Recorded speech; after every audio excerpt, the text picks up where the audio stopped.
चलिए आज हम देखते हैं किसी बिंदु आवेश के कारण विभव का व्यंजक। विभव के बारे में मैं सबसे पहले आपको बता दूं, विभव को हम V से व्यक्त करते हैं और इसकी डिफिनेशन देखते हैं क्या होता है।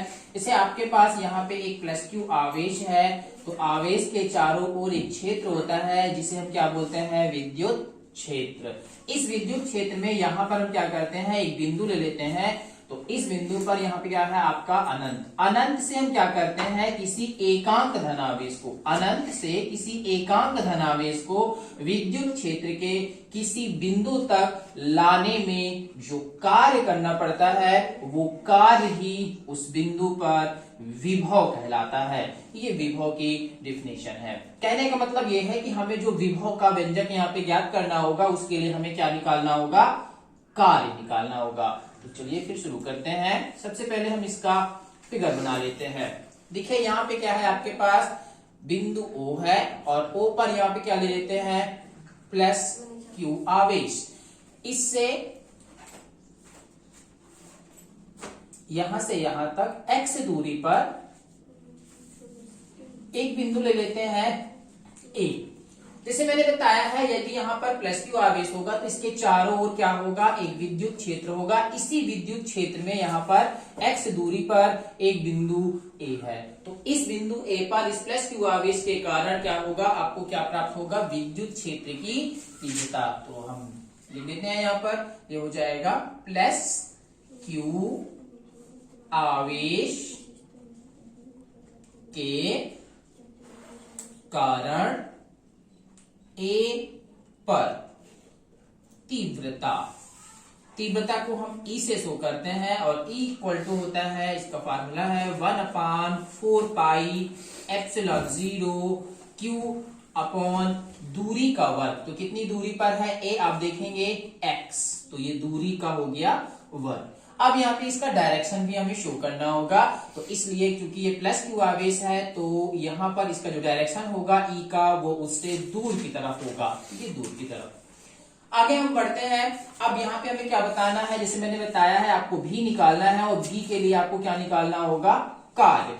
तो कार्य हम जो बताएंगे वो अनंत से बताने वाले हैं विद्युत क्षेत्र के किसी बिंदु तक। तो एक ही बार में ये टोटल कार्य आपको प्राप्त नहीं होगा, इसलिए हम क्या करते हैं कि हम सबसे पहले इस विद्युत क्षेत्र में यहां पर एक बिंदु लेते हैं, A से हम B ले लेते हैं और इसके बीच की जो दूरी है वो बहुत ही कम dx। कहने का मतलब ये है कि एकांक धनावेश को हम अनंत से विद्युत क्षेत्र के किसी बिंदु तक लाते हैं और लाने में जो कार्य होता है वही उसका विभव कहलाता है। तो हम यहाँ पर क्या करेंगे, एकांक धनावेश को A से B तक लेकर आ रहे हैं। कितनी दूरी, बहुत ही कम dx दूरी पर। लाने में किया गया कार्य हम पहले ज्ञात करेंगे। तो चलिए ज्ञात करते हैं, देखते हैं। एकांक आवेश को A से B तक लाने में किया गया कार्य, तो ये हो जाएगा आपके पास एकांक आवेश है, एकांक आवेश को अल्प दूरी dx, कहां से, A से B तक, A से B तक लाने में किया गया कार्य। चूंकि यहाँ पे जो दूरी है वो बहुत ही अल्प है, dx है, इसलिए कार्य भी क्या होगा, आपका अल्प ही होगा। और कार्य बराबर क्या होता है, आपको पता है, बल गुणे विस्थापन। यहां पे देखते हैं dw इक्वल टू बल जो है आपके पास तीव्रता के रूप में है, तो हम बल को यहाँ पे चेंज कर देते हैं, तीव्रता और गुणे आपके पास कितना है, विस्थापन। यहाँ पे दोनों की वैल्यू हम पुट करते हैं। dw इक्वल टू हो जाएगा, तीव्रता का आपके पास यहाँ पे आप वैल्यू फाइंड आउट कर चुके हैं, ये हो जाएगा 1/4 pi epsilon 0 Q upon x square. विस्थापन हम देख लेते हैं। विस्थापन का मतलब कितनी दूरी पर उसे लेकर आ रहे हैं, A से B के बीच की दूरी है dx। तो ये हो गया dx। मैं आपको ये बता दूं कि तीव्रता और विस्थापन दोनों ही सदिश राशियां हैं, इसलिए परिमाण के साथ साथ आपको उसकी दिशा भी शो करनी होगी, और दोनों की जो दिशा है, दोनों का जो डायरेक्शन है वो बिल्कुल अपोजिट है। ए से बी की ओर क्या है आपका विस्थापन, जबकि तीव्रता जो है ओ से ए की तरफ है, इसलिए ये क्या हो जाएगा आपका माइनस में हो जाएगा। हम इसे कुछ इस प्रकार से लिखेंगे, dw equal to -1/4πε0 q upon x square dx। ये हमें कार्य प्राप्त होता है या अल्प कार्य प्राप्त होता है जब हम एकांक आवेश को A से B तक लाते हैं।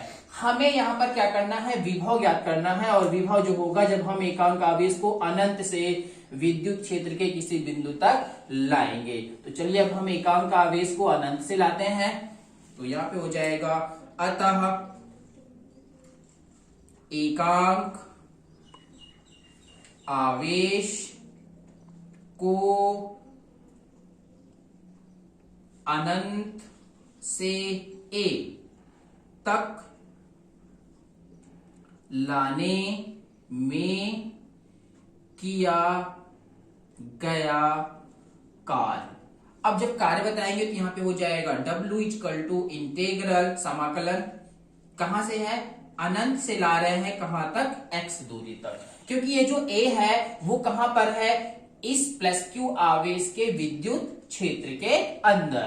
तो ये विद्युत क्षेत्र के अंदर है और कितनी दूरी पर है, ये x दूरी पर। तो अनंत से x दूरी पर स्थित जो बिंदु A है वहां तक लाने में किया गया कार्य हम ज्ञात कर रहे हैं। तो यहाँ पे किसका समाकलन करना होगा आपको, dw का। dw की वैल्यू हम यहाँ पे फाइंड आउट कर चुके हैं, यहाँ पे पुट कर देंगे, तो ये हो जाएगा w equal to integral infinity से x, इसकी लिमिट है, ये हो जाएगा -1/4πε0 q upon x square dx। आगे हम बढ़ते हैं, यहाँ पर dx क्या बता रहा है, सिर्फ और सिर्फ x के सापेक्ष समाकलन। तो यहाँ पे जो कांस्टेंट है उसे हम कॉमन कर लेते हैं, ये हो जाएगा -q upon 4πε0 1 upon x square का dx, इसकी लिमिट है इंफिनिटी से x। अब यहाँ पे हम एक्स स्क्वायर का समाकलन करेंगे तो ये हो जाएगा -q अपॉन 4πε0। देखिए 1 अपॉन एक्स स्क्वायर है, इसके लिए हमें फार्मूला यहाँ पे लगाना होगा। फार्मूला कुछ इस प्रकार का होगा, जैसे x की पावर n हो, उसका जब आप dx करेंगे तो कितना प्राप्त होगा, x की power n plus 1 upon n plus 1 होता है। तो सबसे पहले हमें इसका क्या करना पड़ेगा, बटे को हल करना पड़ेगा, तो ये हो जाएगा इंफिनिटी से x, यहाँ पे हो जाएगा x की पावर -2 dx। अब इस पर हम ये जो फार्मूला है उसे फॉलो करेंगे, तो ये हो जाएगा -q अपॉन 4πε0, ये हो जाएगा 1 अपॉन x, साथ में ये आपका माइनस भी आएगा, और इसकी लिमिट आपके पास है इंफिनिटी से x। ये माइनस से माइनस क्या होगा, आपका प्लस हो जाएगा, w इक्वल टू ये हो जाएगा q अपॉन 4πε0। अब यहाँ पे आपके पास बचा है 1 अपॉन x। 1 अपॉन x में अब ये दोनों लिमिट आपको रखनी होगी, तो सबसे पहले ऊपर वाली लिमिट रखेंगे तो 1 अपॉन x, फिर माइनस, उसके बाद नीचे वाली लिमिट रखेंगे 1 अपॉन इंफिनिटी, और इस प्रकार से w इक्वल टू हो जाएगा q अपॉन 4πε0, और क्या बचा है 1 अपॉन x। हमने अभी अभी बताया था जो किया गया कार्य है वही उसका क्या कहलाएगा, विभव। तो यहाँ पे हो जाएगा अतः विभव v इक्वल टू क्या हो जाएगा, w। v equal to w, w की वैल्यू हमने अभी अभी फाइंड आउट की है, यहाँ पे रख देंगे, तो v इक्वल टू हो जाएगा 1 अपॉन 4πε0 q अपॉन x, और इसका ऐसा ही मात्रक होता है वोल्ट। तो इस तरीके से क्या है कि किसी बिंदु आवेश के कारण विभव का जो व्यंजक होता है v equal to 1/4πε0 q upon x volt. Thanks for watching.